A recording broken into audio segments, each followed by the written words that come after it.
one of the most brilliant, complex, and darkly hilarious characters. Someone who spoke to all of us quite literally. Analyze her through various lenses of philosophy and psychology. I think we must really thank Phoebe Waller-Bridge for creating and embodying this character with such unflinching honesty.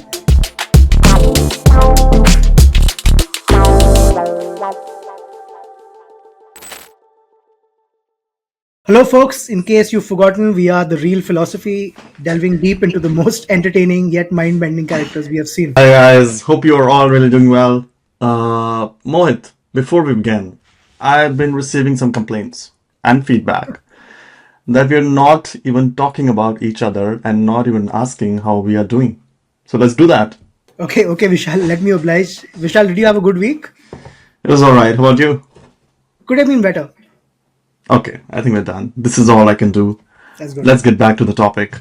Sure. Alright, so today we're talking about one of the most brilliant, complex, and darkly hilarious characters. Someone who spoke to all of us quite literally. Fleabag, ladies and gentlemen, created and portrayed by the incomparable Phoebe Waller-Bridge. It was a character so raw, so vulnerable, so sharp, yet so self-destructive.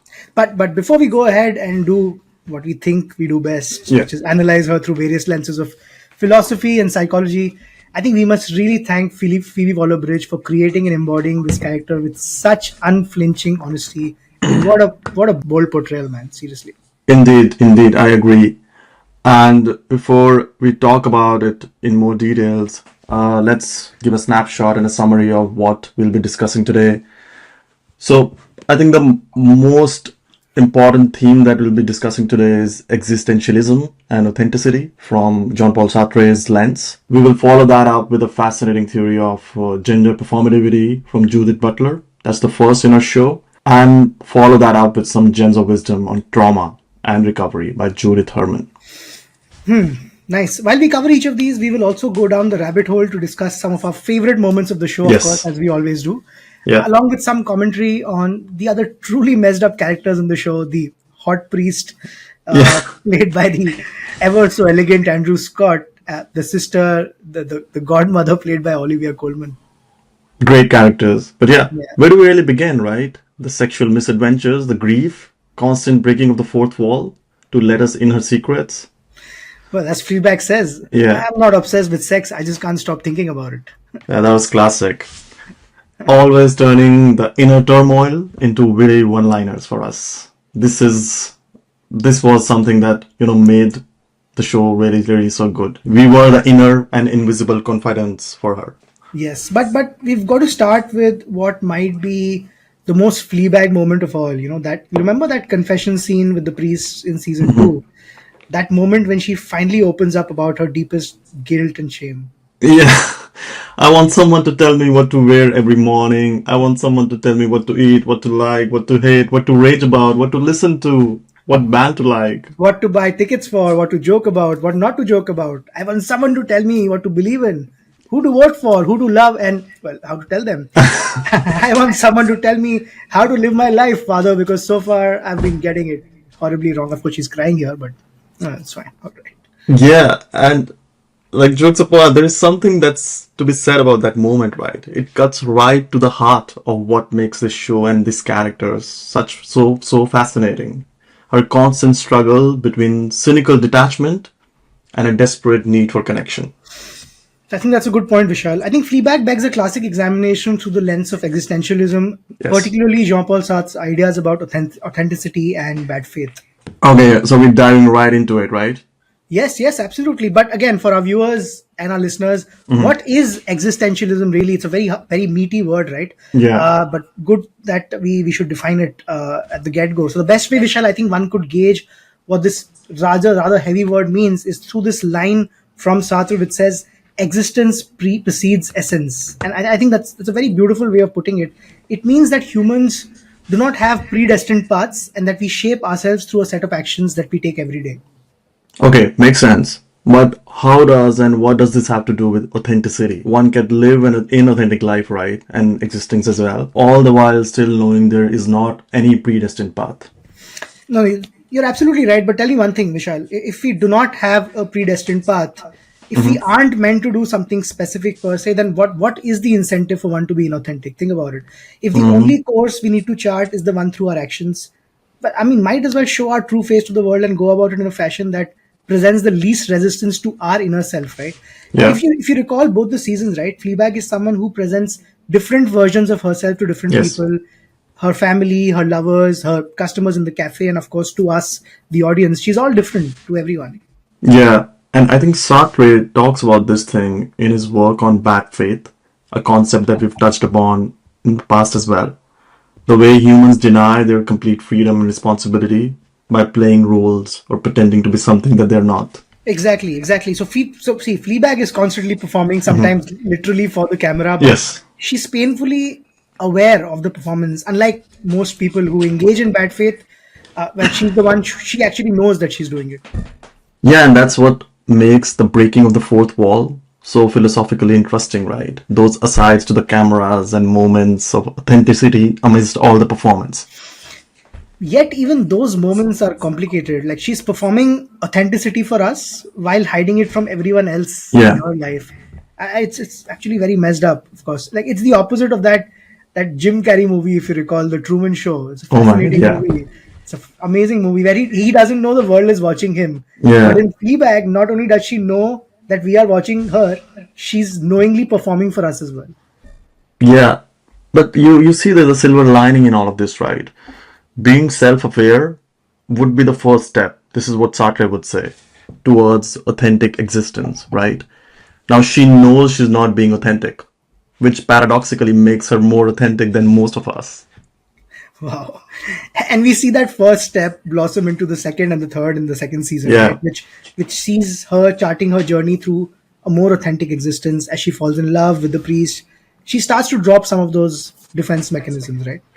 Yeah, and the priest is smart, right? He can see when she's going somewhere else, when she's talking to us. He's the only character who notices her breaking the fourth wall. I mean, never did I think that we would see someone breaking the fourth wall only to be interrupted by someone else already within the fourth walls. Absolutely crazy. Like, Yeah. remember those scenes where you would like, Where did you just go? Where did you just go?" Like, Yes. it was crazy. Like, I mean, just as viewers, it's just fascinating watching that thing play out. Yeah, yeah, and I think this is why the relationship is different and it is transformative for her because there's finally someone who's seeing her completely and he sees past her performance to something which is underneath. Right. So Vishal, I think speaking of performance and authenticity, I think this sort of is a good segue to our second philosophical angle, which is Judith Butler's theory of performativity. Yes, and it's an interesting connection, and like I said, this is the first time we're talking about her and her philosophy, so to say. But for the viewers, Judith Butler is an American philosopher who has laid out this theory of gender performativity.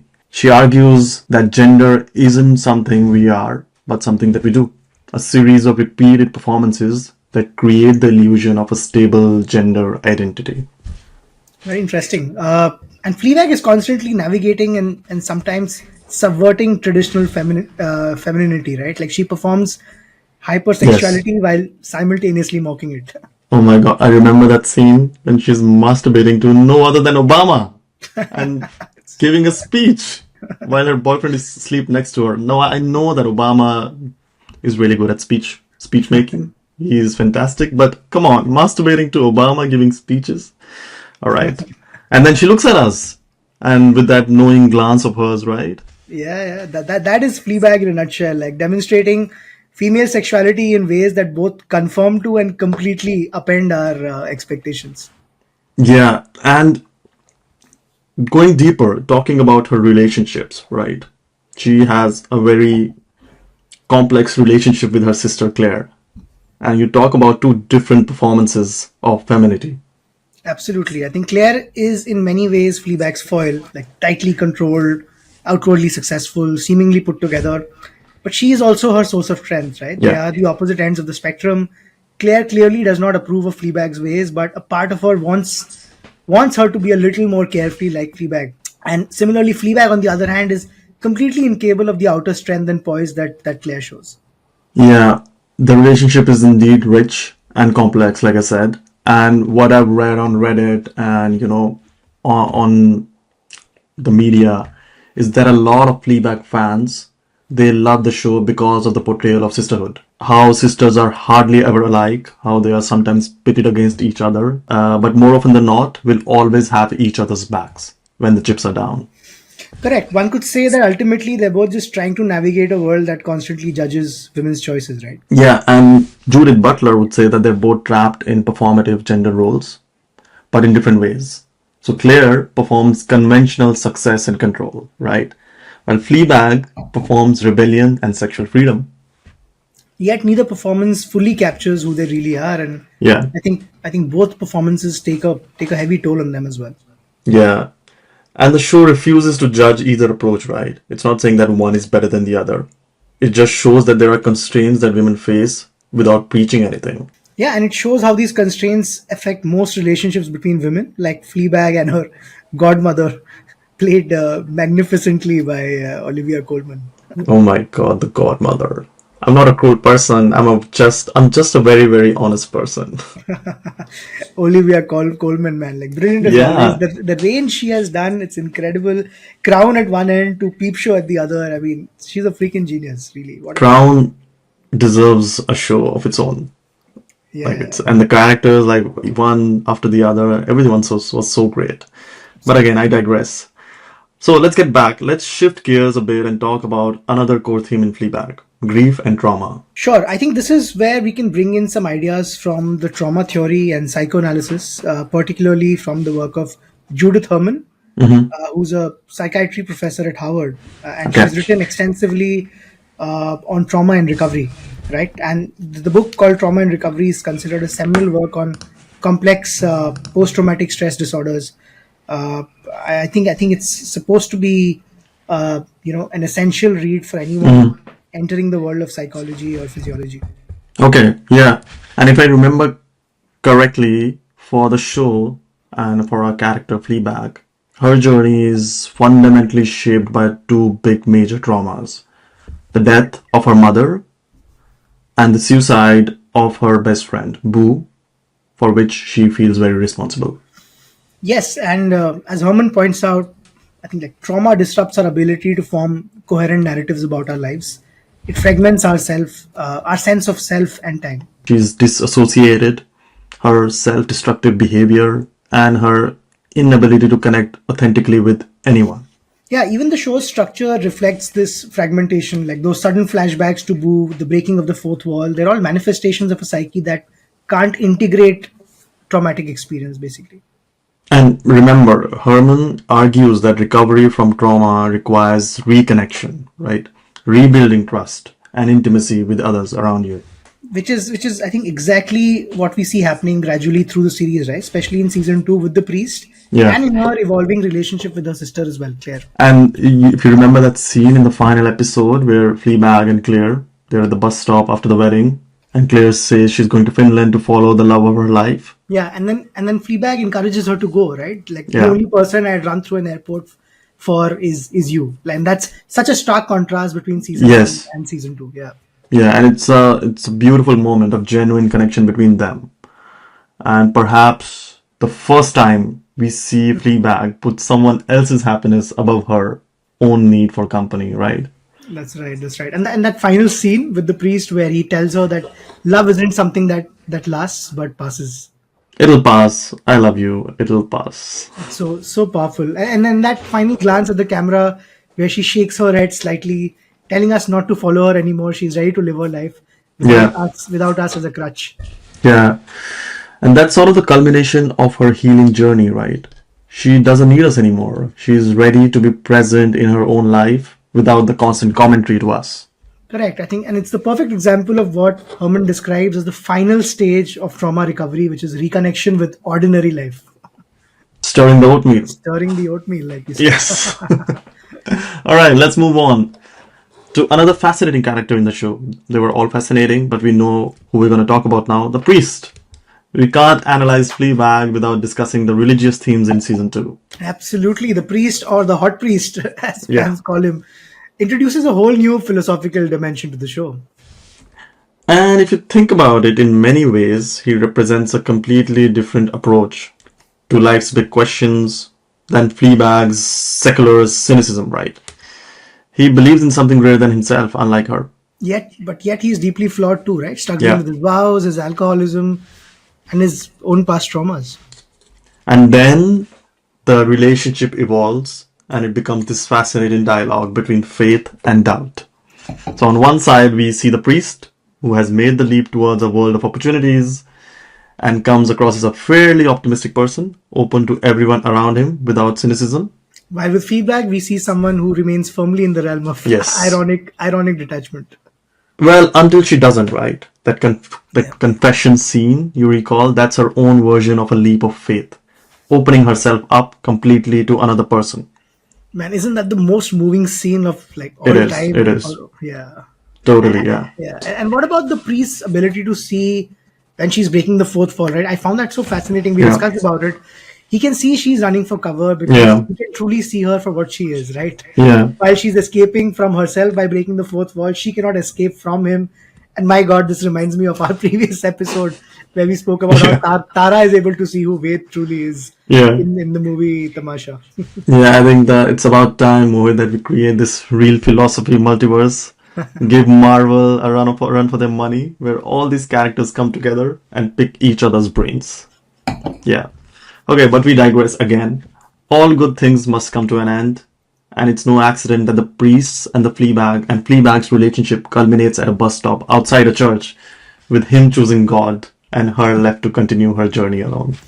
But not alone anymore, isn't it? Like that's the Yeah. paradox. By losing both the priest and by losing us, Yes. the audience, she gains herself, her Yeah. individuality. Andrew Scott played the role perfectly right, as he does for most of his roles.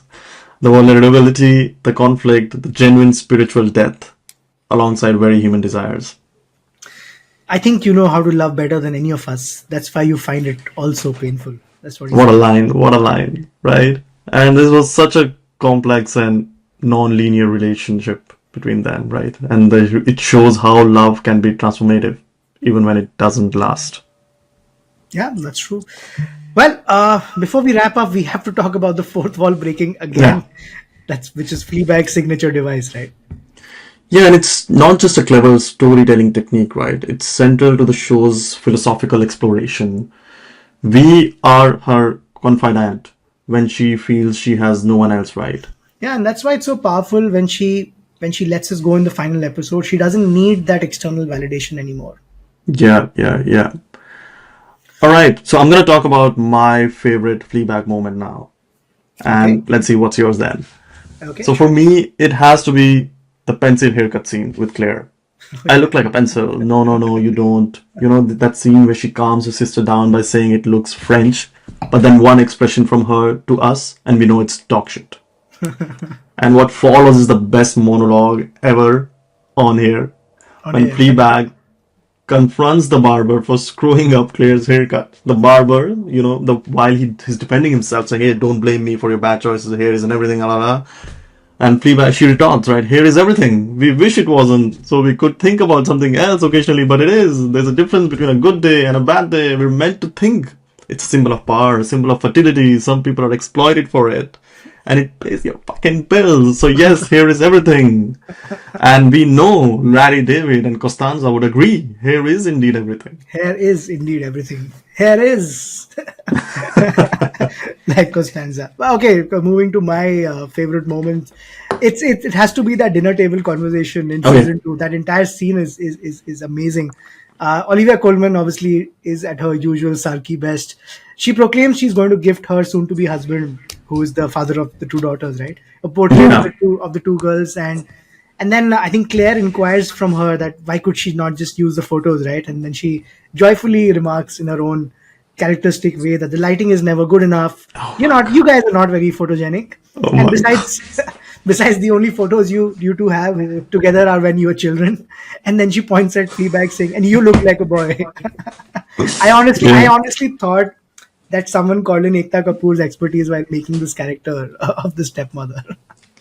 Yeah, yeah, no, but you have to be fair, she's not an evil stepmother, right? She's a cunt. Oh, can we say that? Okay. I hope we are beeping that out in the post edits. Maybe. Yeah. And there's one more, the brutal scene where they are attending the seminar, and the speaker asks, "Please raise your hands if you would trade 5 years of your life for a perfect body." And the only two hands raised are Claire's and Fleabag's. Yeah, I remember they sink in their seats and Fleabag says, "We are just bad feminists." Indeed. I think we're about time. So, Okay. as we wrap up this episode of Real Philosophy, what would you say, Mohit, is the ultimate takeaway from Fleabag's journey? I think it's that authentic connection with others and with ourselves, which requires vulnerability, it requires risk.